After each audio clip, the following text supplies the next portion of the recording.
Next up, 11 of the craziest funeral requests made by famous people.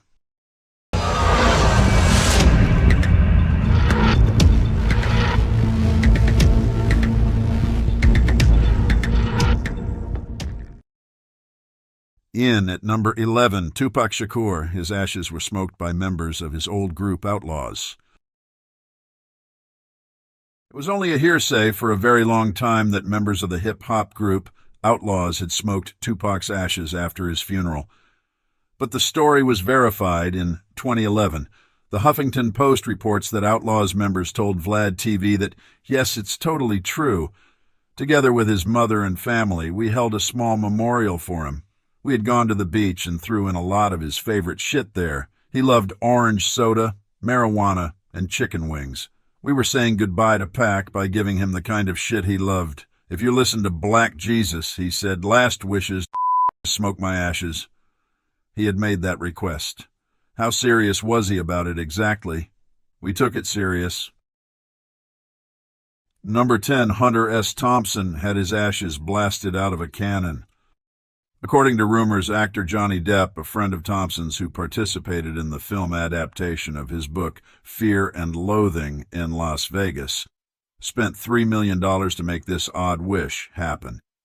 Thompson's ashes were fired from a cannon that was placed atop a 153-foot, 47-meter tower shaped like a double-thumbed fist clutching a peyote button. According to a complaint from Depp's former managers, according to The Independent, Senator John Kerry, Jack Nicholson, John Cusack, Bill Murray, Benicio del Toro, Sean Penn, Josh Hartnett, Ralph Steadman, and others also attended the funeral. Number 9, Fred Barr, inventor of Pringles, wanted to be buried in a Pringles can. In 1966, Bauer came up with the idea for the iconic tubular Pringles can. Because he was so proud of this accomplishment, he wanted to include it in his final wishes and had some of his ashes interred in one. For a burial can of Pringles on their way to the funeral home, Bauer's eldest son, Larry, and his siblings stopped at Walgreens, according to Time. My siblings and I briefly discussed which flavor to use, but I insisted that we use the original, according to Barr. Number 8, Carrie Fisher, buried in a Prozac-shaped urn. According to BBC News, Todd Fisher stated that the enormous pill-shaped antidepressant drug was chosen as the urn for his sister's ashes because it was one of Carrie's favorite possessions, following the joint funeral service for Carrie and her mother, Debbie Reynolds, at Forest Lawn Memorial Park in Hollywood Hills, Los Angeles. She loved it. It was in her house, and Billy Lord and I felt it was where she would want to be, the man stated. Number 7, Bruce Lee. Footage of his actual funeral, including images of his corpse in his casket, were used for his last film.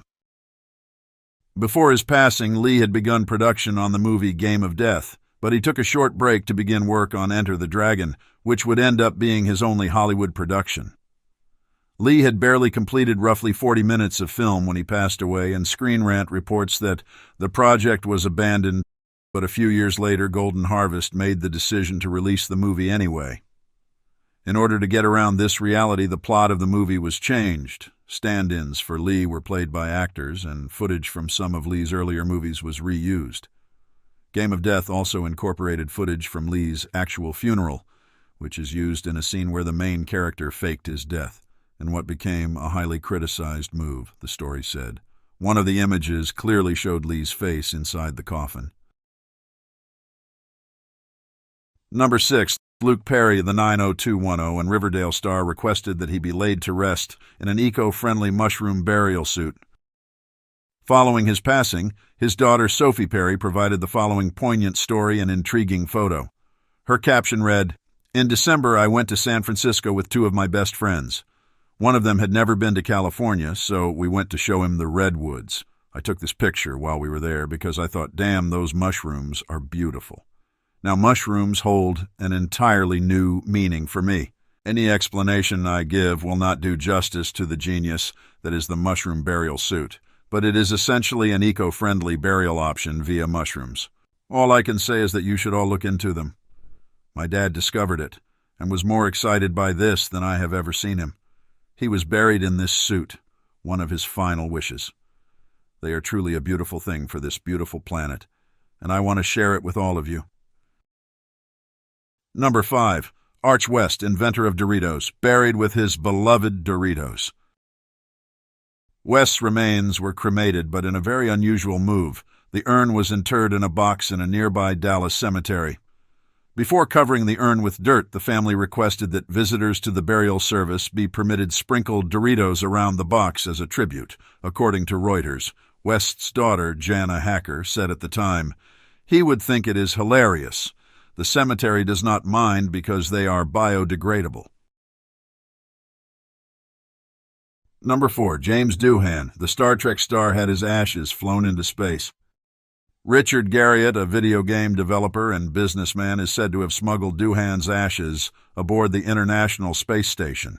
The actor's son, Chris Doohan, contacted Garriott, according to the Sunday Times, and expressed his father's desire to travel to the ISS. Garriott accepted the offer and accepted Doohan's ashes, but was compelled to forego the formal procedure required to transport objects into the station because of time restraints. Garriott sneaked many laminated photographs of Doohan, some of which included his ashes, on board the ISS in what he claims was a totally clandestine expedition. He then went ahead and snuck one of the cards behind the floor sheathing of the Columbus module of the station. Number 3. Aretha Franklin had 3 outfit changes for her viewings and funeral. Franklin's family, according to Insider, honored all of her burial demands and ensured that everything was done just as she had requested, in accordance with her last desires. At the time, Sabrina Owens, Franklin's niece, said, "We know that she would have wanted only the finest. She offered her admirers the best, demanded the best of them, and would want nothing less. And there were numerous costume changes. Franklin wore red to the first public viewing as an homage to her honorary membership in the sorority Delta Sigma Theta. Franklin donned a powder blue dress and glittering shoes to the second viewing. She also wore a custom-knit rose gold gown with pink beaded lace for the viewing's finale. Number 2. Roald Dahl, buried in a sort of Viking funeral with many beloved possessions, including chocolate. Dahl's granddaughter claims that the adored author received a sort of Viking funeral in which he was interred with a number of personal items. Dahl was interred with his snooker cues, some very good burgundy, chocolates, HB pencils, and a power saw, according to the Times. Number 1. Finally, Elizabeth Taylor requested that she be fashionably late to her own funeral. Taylor's funeral and last resting place were held in Glendale, California's renowned Forest Lawn Cemetery's great mausoleum. In accordance with her final intentions, the funeral started 15 minutes after the scheduled start time, said Time magazine. Taylor demanded that someone read the absolutely immortal words. She even wanted to be late for her own funeral, according to her spokesperson, Sally Morrison. Well, that's your lot for now. Why not check out some of our other creepy videos?